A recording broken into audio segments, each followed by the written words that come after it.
بسم اللہ الرحمن الرحیم۔ ایک افسوسناک واقعہ عید کے دن جو پیش آیا ہے سویڈن کنٹری کے اندر، جس میں ایک شخص نے قرآن پاک کی بے حرمتی کی اور قرآن پاک کو جو ہے اس کو ٹھڈے مارے، اس کو زمین پر پٹکا اور اس پر تھوکا گیا اور قرآن پاک کو پھاڑ کر اس سے جوتے صاف کیے گئے، پاؤں تلے روندا گیا، پھر اس کو پھاڑ پھاڑ کر اس کو آگ لگا دی گئی۔ تو یہ ایک دل خراش واقعہ جو ہے پیش آیا ہے اور اس پر تمام مسلمان جو ہے افسردہ ہیں۔ تو کل مجھے جو ہے اس بارے میں علم ہوا کہ سویڈن کے اندر یہ واقعہ پیش آیا ہے اور اس پر جو ہے مسلمان سراپا احتجاج بھی ہیں، اور ہمارے پاکستانی حکمران انہوں نے جو ریئیکشن دینا تھا یا جو احتجاج کرنا تھا اس طرح انہوں نے احتجاج نہیں کیا۔ سویڈن کے سفیر کو بلا کر اس کو ملک بدر کیا جاتا، اس کے سفارت خانے کو بند کیا جاتا، تو تب ہم جا کر کہتے کہ یہ پاکستانی حکومت نے بہت اچھا اقدام اٹھایا ہے۔ اور دوسری طرف اگر ہم دیکھیں، روس کے صدر ولادیمیر پوٹن، اس نے جو ہے قرآن پاک ہاتھ میں لے کر سویڈن کے خلاف احتجاج کیا ہے، آواز اٹھائی ہے۔ تو ایک غیر مسلم کا یہ انداز جو اس نے اپنایا ہے اور احتجاج کیا ہے اس واقعے پر، تو سب سے زیادہ تو ریئیکشن ہمارے پاکستانی حکومت یا مسلم حکمرانوں کی طرف سے جانا چاہیے تھا، لیکن افسوس کی بات یہ ہے کہ ایسا ریئیکشن نہیں آیا۔ اور قرآن پاک جیسی مقدس کتاب، لا ریب و لا شک کتاب، جو ہمارے دلوں میں بستی ہے،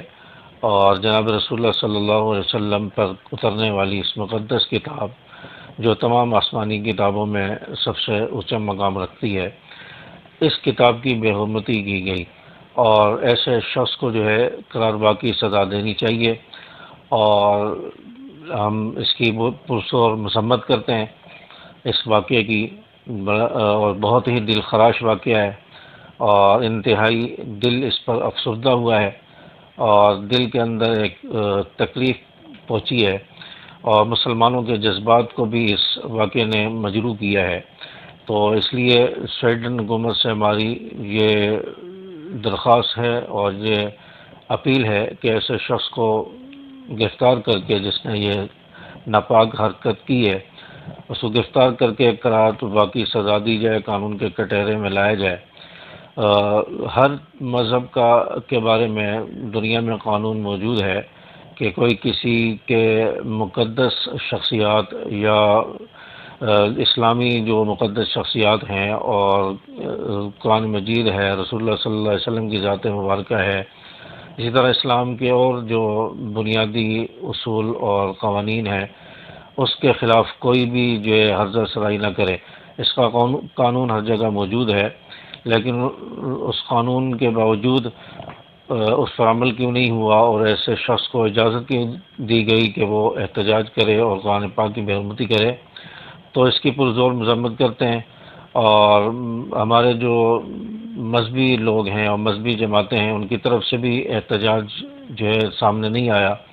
تو یہ بھی ایک افسوسناک بات ہے، اس پر احتجاج کرنا چاہیے، آواز اٹھانی چاہیے۔ عوام الناس جو سوشل میڈیا سے وابستہ لوگ ہیں، ان کو بھی آواز اٹھانی چاہیے، اور یہ ٹرینڈ چلنا چاہیے، اور ہیش ٹیگ اس کو بنایا جائے، سویڈن میں قرآن پاک کی بے حرمتی کے حوالے سے ہیش ٹیگ بنایا جائے اور اس پر کام کیا جائے، اور میری اس ویڈیو کو بھی شیئر کیا جائے تاکہ زیادہ سے زیادہ لوگوں تک پہنچے، اور جو مذہبی لوگ ہیں یا سوشل میڈیا سے تعلق رکھنے والے لوگ ہیں، وہ اس کو ٹرینڈ بنائیں اور اس پر جو ہے آواز اٹھائیں، اور سوشل میڈیا پر جو ہے اس پر احتجاج کریں، تاکہ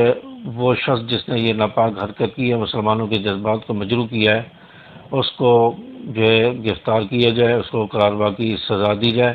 اور مسلمانوں کے دلوں کو اطمینان اور سکون پہنچے۔ تو اس پر جو ہے عملی اقدام کیا جائے، اور اللہ تبارک و تعالیٰ سے دعا ہے کہ اللہ تعالیٰ ایسے ناپاک اور غلیظ لوگوں کو جو قرآن پاک جیسی مقدس کتاب کی بے حرمتی کریں، ایسے لوگوں کو چن چن کر اللہ پاک جو ہے ہلاک فرمائے، اور اللہ تعالیٰ ان کو عبرت کا نشان بنائے تاکہ اس طرح کا واقعہ دوبارہ پیش نہ آئے۔